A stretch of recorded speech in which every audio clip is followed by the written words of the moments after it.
Mabuti na lang po na nakita ako ni Kuya Benji po. Kung hindi pala ako nakita po, paano na lang po kami dito po?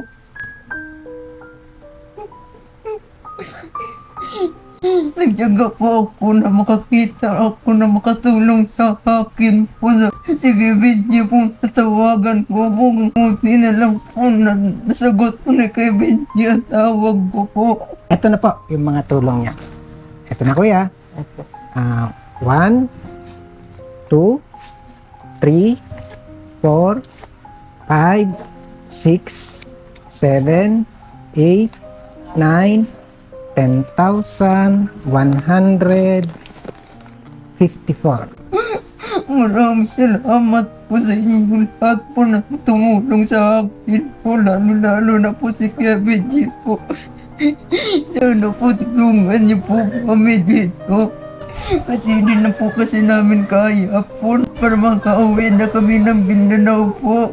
Hindi kayo makauwi ng Mindanao dahil Dahil po sa sugat ko po, hindi ko na po kaya po na iano po sa barko po. Hindi po ako pwede ibiyahe po kasi matakot po sila baka mapaano ako doon sa barko po.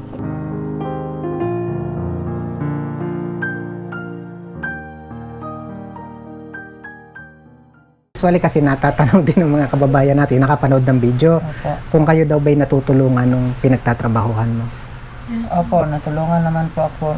Noong una pa lang na aksidente na nangyari sa akin. Pinospital po ako. Katapos noon, labas-pasok po kasi ako sa ospital kasi ang sabi ng doktor sa akin, bawal ako magtagal sa ospital, baka makakuha pa ako ng ibang sakit po. Tapos pagkatapos po, doon ako sa bahay, naggamot sa sugat po. Kami lang po ang naggamot po. Doon, natulungan naman po kami sa gamot. Dito lang kasi sa papunta namin ng Maynila, medyo bumaba ang tulong nila pero okay naman po. Natulungan naman po kami doon sa 2,000 po na binigay nila pero pang isang araw lang po yun nalinis po. Yung 2,000 na yung kuya, Opo. sa loob na isang buwan o Hindi po, 1 week lang po. weekly may 2,000 Weekly na po, may naibigay na 2,000 po, tulong. weekly po. Pero ang sabi ng doktor sana sa akin araw-araw pero wala naman kami pambili ng ibang gamot. Yun lang 2,000 po na tinulong ng GE sa amin. Yun lang po mabili namin ng gamot. 2,000 weekly, that means 8,000 a month. Opo. Kaya lang, dun sa gamot, magkano ba nagiging gastos niya?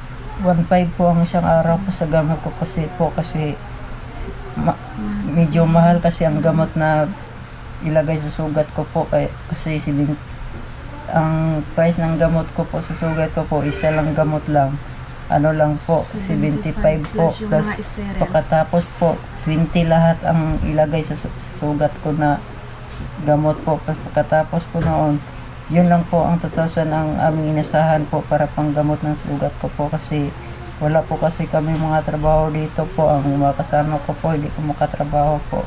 Kasi, Tapos yung 1,500 na yun, yung gamutan ate, tuwing kailan yun, dapat araw-araw ginagawa yun?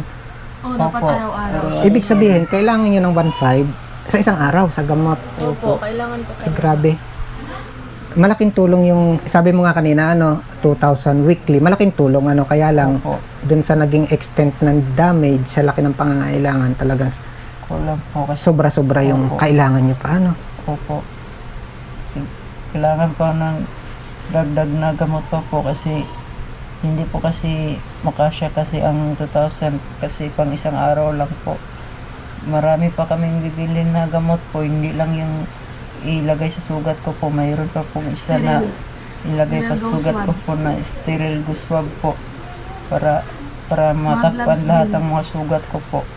Tapos ang problema doon, gamot pa lang yun, yung pang araw-araw nyo kasi hindi na nga makapagtrabaho si kuya. Opo. Palagi lang kami naglilinis ng mga 6 na araw, hindi kami maglilinis ng sugat sa kanya kasi isang beses lang talaga malinisan siya kasi 2,000 lang, sapat lang yun sa isang araw, 1,500 kasi yung sa isang araw na gamot. Yung kuyang yung linis lang yung ginagawa, Pero kung sakali, yung pangmatagalang remedyo o gamutan, ano ba dapat ang gawin dun sa natitirang sugat dun sa paa mo? ano po, yung sabi ng doktor sa akin, magpataba daw muna daw ako. Babalik muna ako doon sa ospital kung mataba na ako. Katapos, kasi hindi na kasi ako makunan ng balat sa katawan ko po kasi sobrang payat ko na daw po. Baka hindi daw makayanan ng operasyon na sa aking katawan. Baka mapaano daw ako. Pinauwi kami dito sa Batangas na lang po kasi Magpataba muna. hindi kasi daw pwede ako maoperahan kasi sobrang payat ko daw po. Baka hindi daw ko po makayanan ng opera po.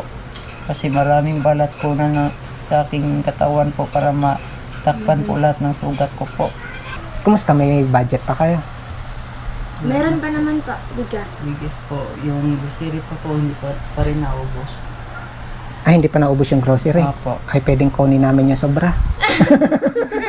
Oh, kakain naman kayo ha. Huwag na magpapakagutom. Opo. Apo. Kasi meron naman. Opo. Yun. Muli mga kababayan,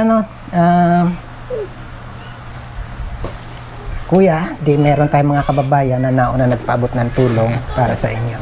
Yan. Kukunin natin ang ating, ito na, ang ating mahiwagang sobre. Yan. Magbibilang na ulit tayo na. Hello! Mga kababayan, ito na yung tulong nyo. Okay, ate na. Okay, kuya. Kuya, ito na ha. Ready ka na? Okay, mga kababayan, ito na yung tulong mo. Ito na po yung mga tulong niya. Ito na, kuya. Opo. 1, 2, 3, 4, 5, 6, 7, 8, 9, 10,154.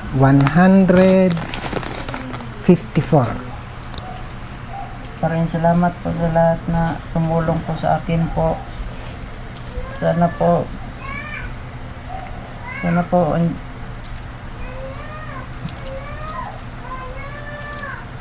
maraming salamat po sa inyo lahat po. Sa lahat po na tumulong sa amin dito. Hindi daw siya makasalita.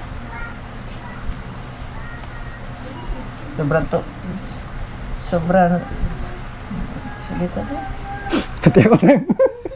Pati po naiyak ako kasi alam ko yung pakiramdam niya na ano. Anong pakiramdam, kuya, na may nakakatulong sa inyo ngayon?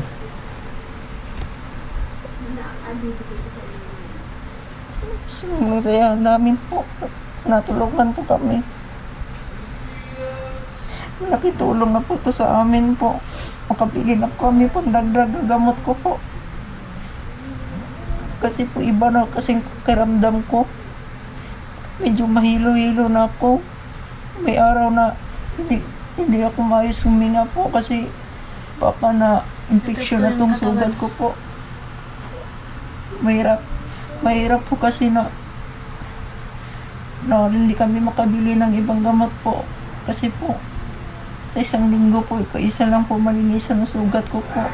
Maraming salamat po sa inyo lang tumulong po. Diyos lang po bahala sa inyo po na bumawi po kasi kami po sobrang hirap kasi namin dito ngayon. Hindi kami makabili ng ibang gamot po kasi yun lang kasi 2,000 ang inasahan po namin po.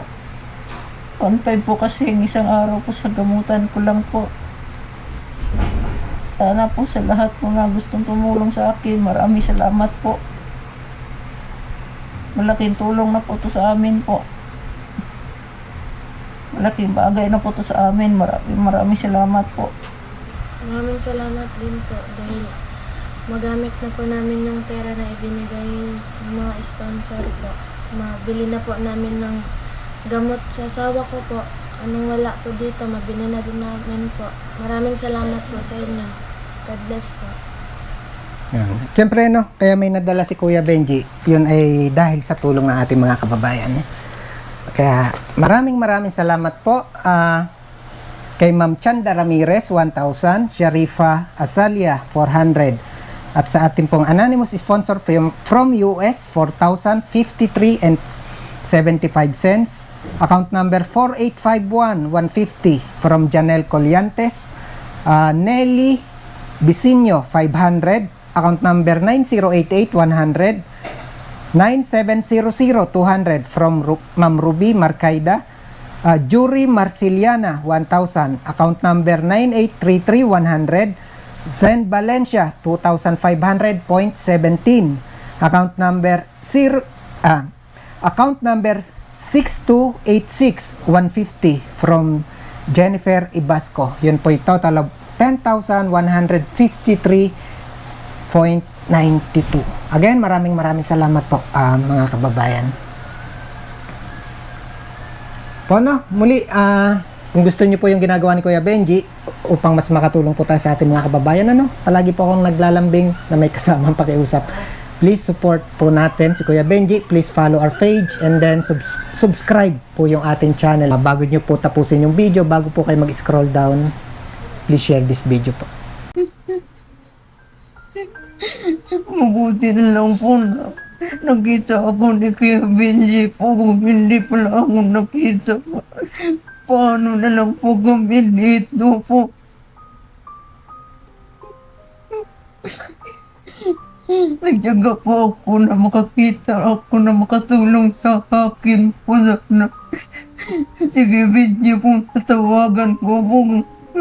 Mabuti na lang po na nasagot po ni Kuya Benji ang tawag ko po. Maraming salamat po sa inyo lahat po na tumulong sa akin po, lalo na po si Kuya Benji po.